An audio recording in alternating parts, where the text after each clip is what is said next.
नमस्कार।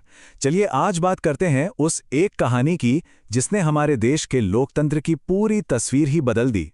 ये कहानी है एक महामुकाबले की, संसद बनाम सुप्रीम कोर्ट। तो सवाल ये उठता है कि भारत के संविधान पर आखिरी फैसला आखिर किसका होगा? क्या ये वो संसद होगी जिसे जनता चुनकर भेजती है, या फिर संविधान का रक्षक यानी सुप्रीम कोर्ट? असल में यही वो एक सवाल था जो उस पूरे टकराव की जड़ में था। एक ऐसा टकराव जिसने भारत को हमेशा के लिए बदल दिया। तो चलिए इस कहानी में गहराई से उतरते हैं। ये कहानी है देश की दो सबसे ताकतवर संस्थाओं के बीच की सीधी टक्कर की। एक तरफ है भारत की संसद और दूसरी तरफ है हमारा सुप्रीम कोर्ट। अब देखिए, आर्टिकल 368 संसद को ये ताकत देता है कि वो संविधान में बदलाव कर सके, लेकिन सुप्रीम कोर्ट के पास है जुडिशियल रिव्यू की पावर। मतलब वो ये जांच सकता है कि कोई भी कानून संविधान के हिसाब से है भी या नहीं। और बस यहीं से शुरू होती है असली खींचतान। शुरुआत में तो ये कोई बराबरी का मुकाबला था ही नहीं। सब यही मानते थे कि संसद के पास संविधान के किसी भी हिस्से को बदलने की बेहिसाब ताकत है, यहां तक कि नागरिकों के मौलिक अधिकारों को भी। लेकिन फिर साल 1967 में सब कुछ बदल गया। सुप्रीम कोर्ट ने एक ऐसा फैसला सुनाया जिसने उस वक्त तक चली आ रही व्यवस्था को सीधी चुनौती दे दी और एक बहुत बड़े टकराव की नींव रख दी। ये देखना बड़ा दिलचस्प है कि सोच कैसे बदली।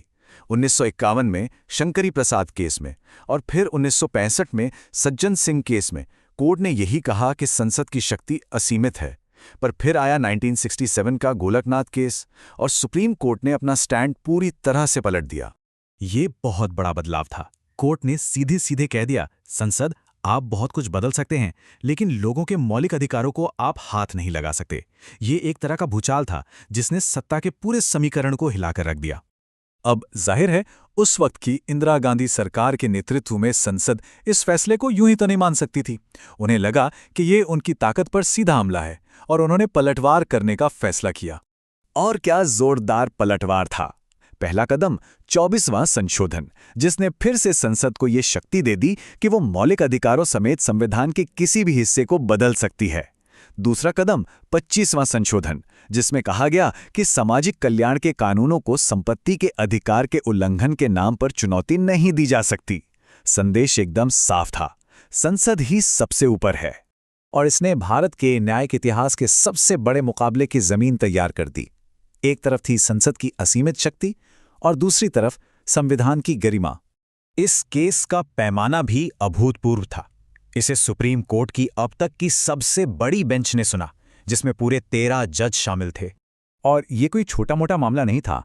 इसकी सुनवाई 68 दिनों तक चली, जो भारतीय न्यायिक इतिहास की सबसे लंबी सुनवाई है। दांव पर बहुत कुछ लगा था। आखिरकार फैसला आया और ये बहुत ही करीबी मामला था। 7-6 के मामूली बहुमत से एक ऐसा फैसला आया जिसने शायद दोनों ही पक्षों को पूरी तरह से खुश नहीं किया, लेकिन उसने भारत के संवैधानिक भविष्य को हमेशा हमेशा के लिए बदल दिया। और यहीं से निकल कर आया एक जीनियस सॉल्यूशन, एक कमाल का समझौता। कोर्ट ने पेश किया बेसिक स्ट्रक्चर डॉक्ट्रिन, यानी मूल संरचना का सिद्धांत। इसका मतलब क्या था? आसान भाषा में, हाँ, संसद संविधान को बदल सकती है, बिल्कुल बदल सकती है, लेकिन वो इसकी बुनियाद को, इसकी नींव को नहीं हिला सकती। तो असल में इस सिद्धांत का मतलब क्या है और आज भी ये इतना जरूरी क्यों है? इसे समझने का सबसे आसान तरीका ये है, सोचिए कि संविधान एक घर है। संसद कमरों को दोबारा पेंट कर सकती है, दीवारें इधर उधर कर सकती है, यहां तक कि एक और मंजिल भी बना सकती है, लेकिन वो उस नींव को नहीं तोड़ सकती जिस पर पूरा घर टिका हुआ है।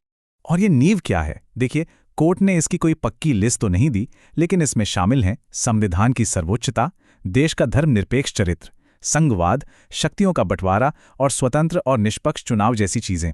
इन पर कोई समझौता नहीं हो सकता। आखिरकार इस सिद्धांत ने उस रस्साकशी को खत्म किया। इसने शक्ति का एक जरूरी संतुलन बनाया। संसद के पास कानून बनाने की ताकत है, लेकिन सुप्रीम कोर्ट ये पक्का करने के लिए है कि वो कानून संविधान की मूल आत्मा को ही खत्म न कर दे। और ये हमें आज के एक बहुत जरूरी सवाल पर लाकर खड़ा कर देता है।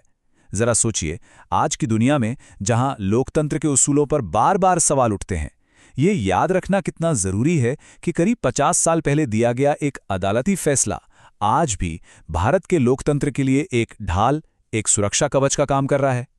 ये एक ऐसी विरासत है जिसके बारे में हम सबको सोचना चाहिए।